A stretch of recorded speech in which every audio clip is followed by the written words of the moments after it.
Hello students, this is Nilofer Miss, your SS teacher. Today in this video we are going to continue our chapter number 4. So in your textbook take out page number 25 and see the last paragraph of it. Shri Aurobindo Ghosh described the scheme for revolution in his book named Bhavani Mandir. See name of the book, you have to remember dear. What is it? Bhavani Mandir. And who has written it? Shri Aurobindo Ghosh. It was also translated into Gujarati and published in the journal Dakshina.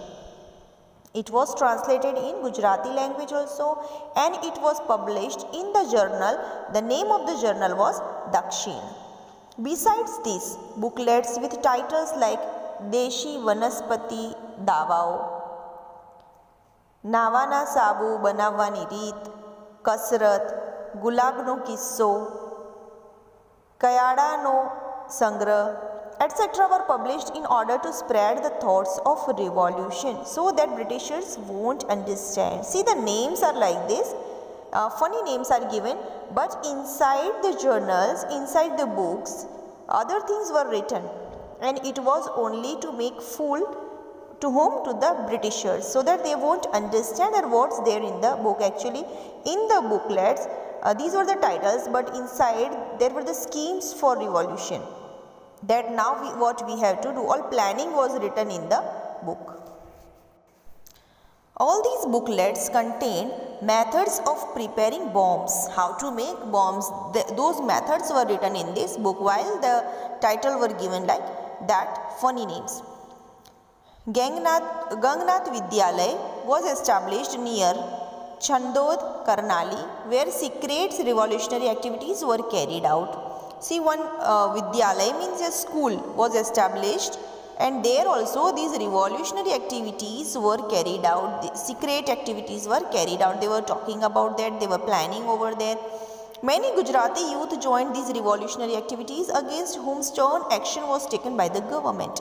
Many Gujaratis were involved in these revolutionary activities, and so government took a stern action on them. Strict action was taken on those Gujaratis.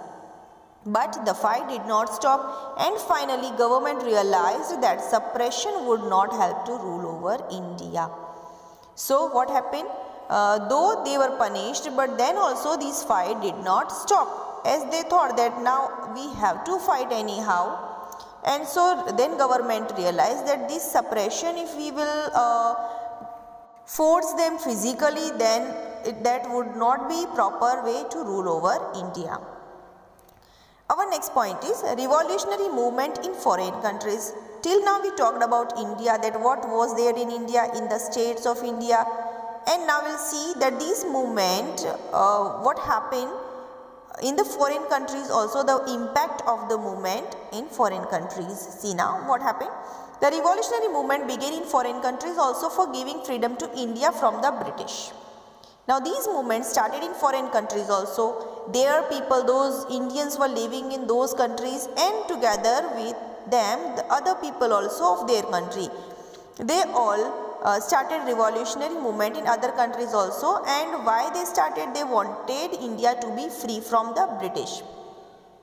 The revolutionary activities that began in India spread to different countries. Which countries were included in that? England, Canada, America, Germany, France, Myanmar means Burma, Malaya, Singapore, Afghanistan, Russia. These all countries.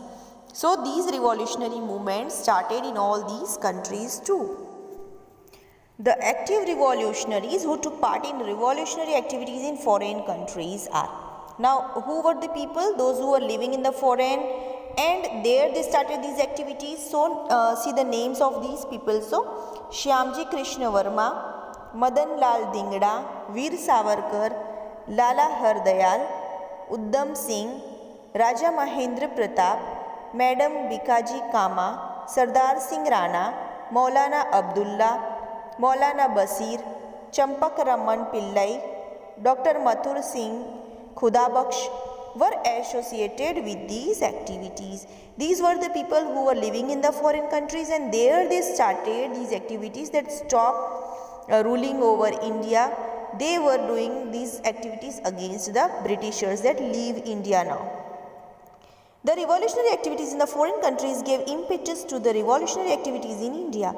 Now, as these activities started in the other countries, so India also was promoted. It means the Indian people also liked that they got encouragement, Pistols were being secretly sent to India from England along with the bedding of cooks. Now see what happened. They started helping Indians by sending them pistols because these facilities were not there in India. So as these pistols were prepared in England, so from there the Indians living over there, they started sending these things from foreign countries to India. How they were sending? Maybe with the beddings of cooks, like these are the beds of the cooks over there. In that they hide these pistols and send to India. Madan Lal Dingda killed William Wiley, who used to criticize the revolutionaries. See now, Madan Lal Dingda, he killed William Wiley.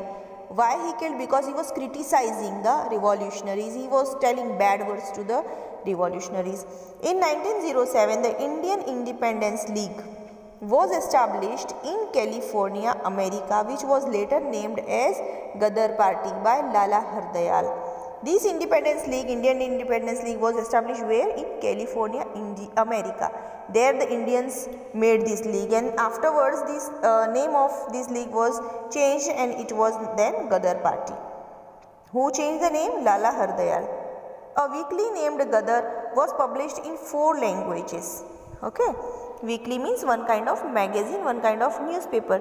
The name of weekly was Ghadar, and then it was published in 4 different languages. Tarak Nath Das and Kartar Singh too joined these activities.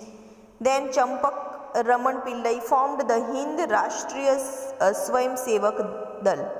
Okay, remember the name of the group, Hind Rashtriya Swayam Sevak Dal, in Germany. See, these we are talking about the foreign countries. There they have started this work.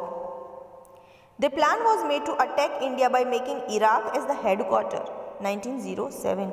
Now they made the plan to attack on India, but not on Indians, okay, on the Britishers.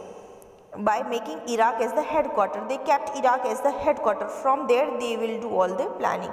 In the International Socialist Conference held in Stuttgart, Germany, the national flag prepared by Madam Kama was hoisted for the first time. Raja Mahendra Pratap formed the provisional independent government under Rashtra Pramukh in Afghanistan, in which Barkatullah, Abidullah, Maulana Bashir, Shamsher Singh, Dr. Mathur Singh, etc. also joined. Now see, you have to remember that who hoisted the flag in the foreign country for the first time. So it was who? Madam Kama. She was the one who hoisted for the first time our Indian flag in other country. Okay. This government made efforts to get help from Russia, Iran, Turkey, etc. They also met the Turkish chief Anwar Pasha and the governor. These also countries were helping Indians. They also met the Turkish chief Anwar Pasha and the governor. The conspiracy Galibnama, written on Reshmi Rumal, it means silk handkerchief. On what this conspiracy was written? Conspiracy on Galibnama, it was written on silk handkerchief. Conspiracy means what? Hidden meetings, the plans, okay.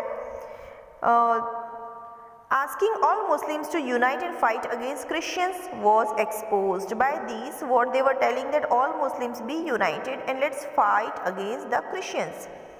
Raja Mahendra Pratap sent a golden strip with his signature to the Russian Tsar, in which he had requested the Tsar to sever all ties with England. It means that you just break your relation with the England, like that. Who sent this golden strip? Raja Mahendra Pratap.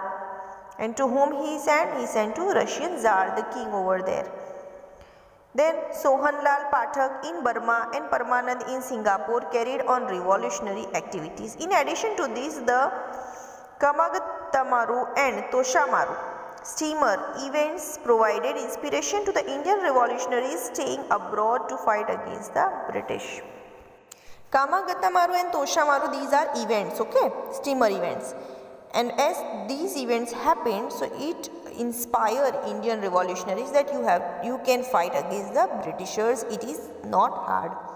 The Indian youth in the age group of 18 to 24 years were mainly involved in the radical freedom movement. See, youth, okay, all the young person from 18 to 24 of age, this age group were mainly involved in the radical freedom movement.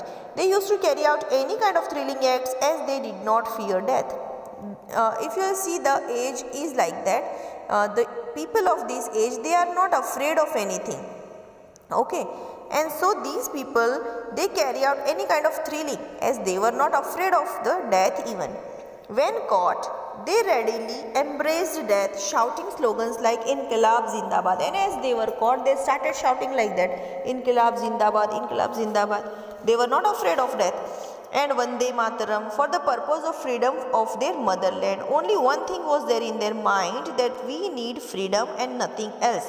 We don't even need life. Okay, we want freedom. We don't want to live even without freedom. That was their thinking. Their sacrifices would provide inspiration to the young generation for ages.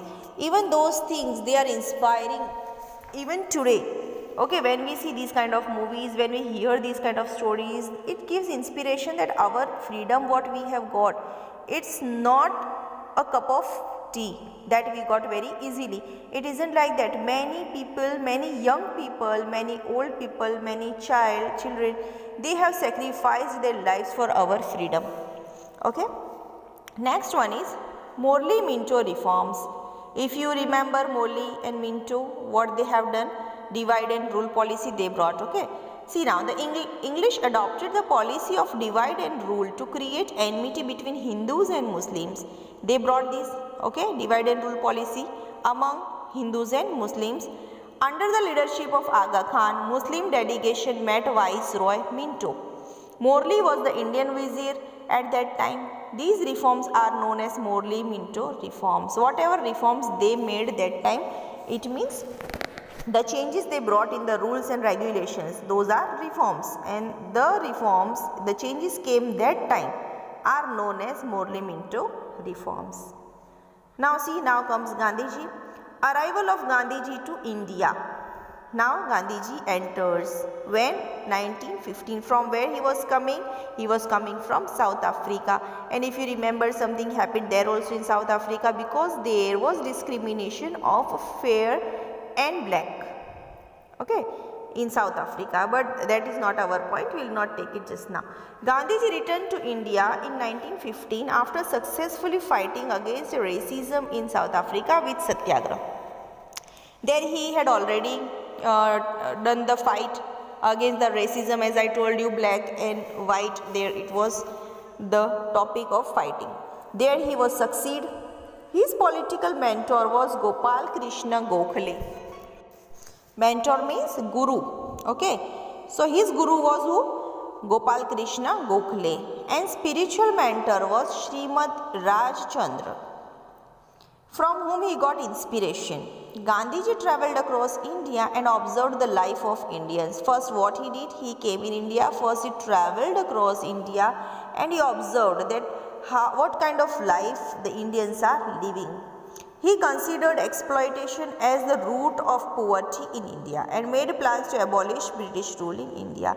As he observed Indians, he considered that exploitation. What is exploitation, you know?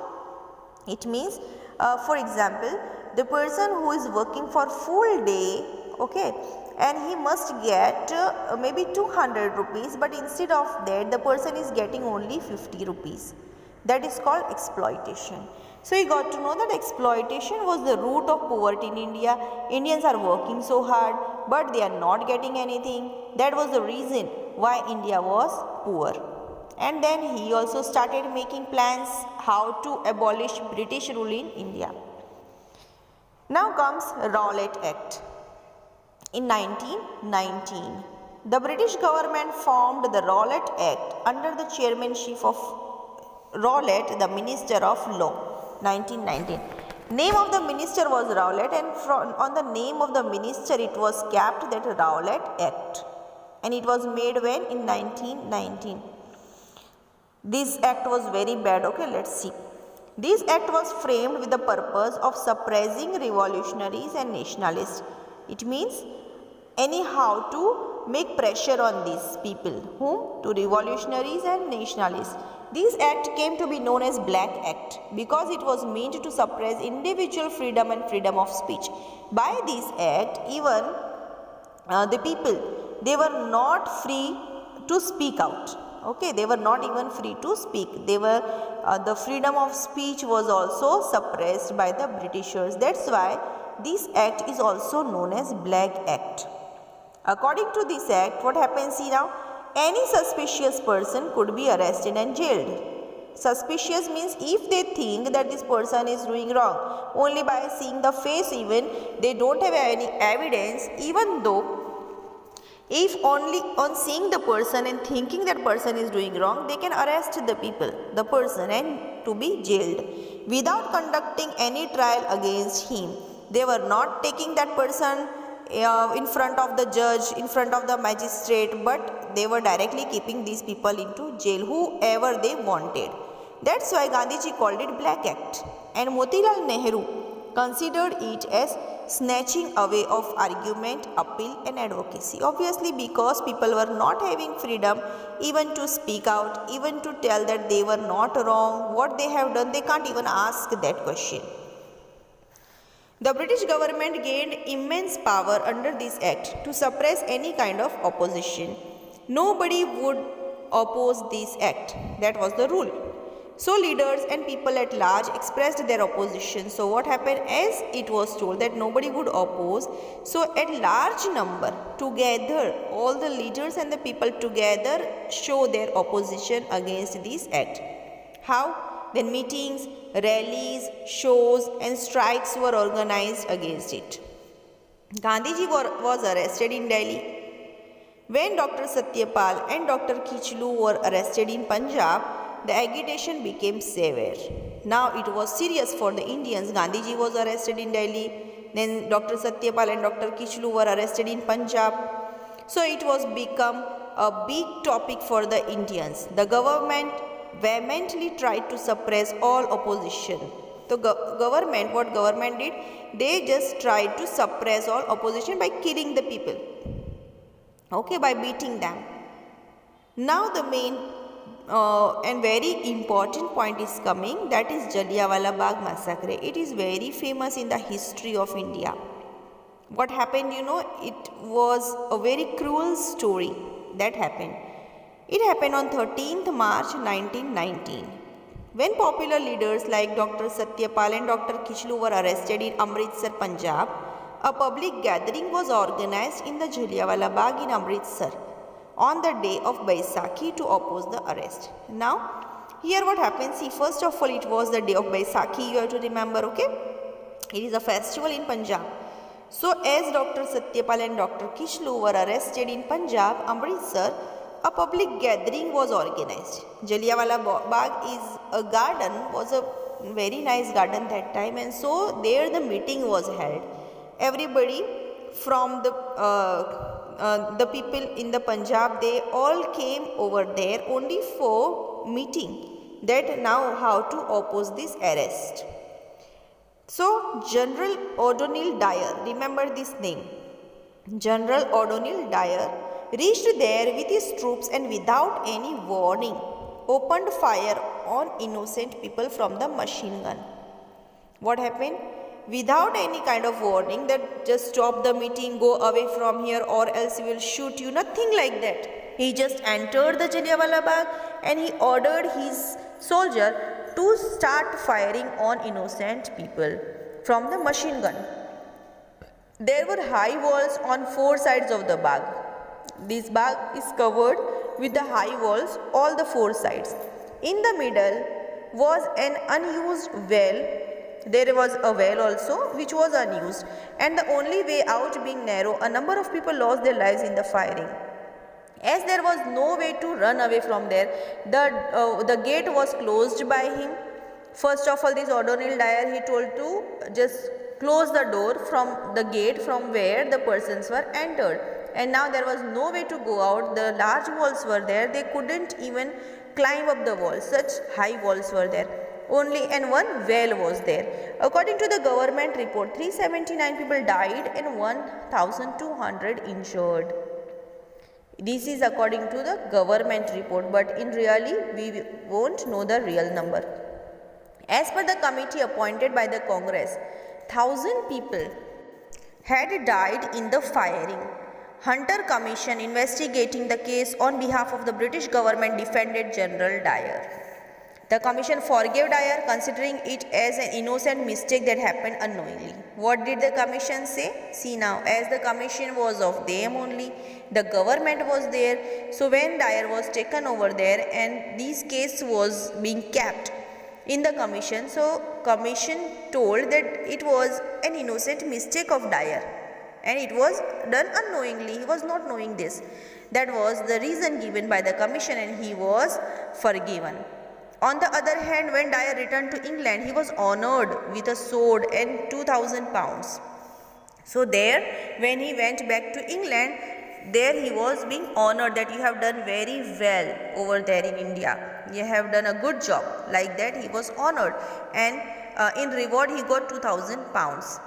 Even if you will visit Amritsar and you will see the walls over there, even today you will get those the bullets, okay, inside the wall. You can see the stinks over there, and if you will see the well, you will get to know that so many people over there, they jumped in the well also to save their lives, but that you have to go and see by yourself. Okay, Indians got a terrible shock because of this, obviously, as this person killed so many people without any reason, and then also commission is telling that he is innocent and then he is even honored.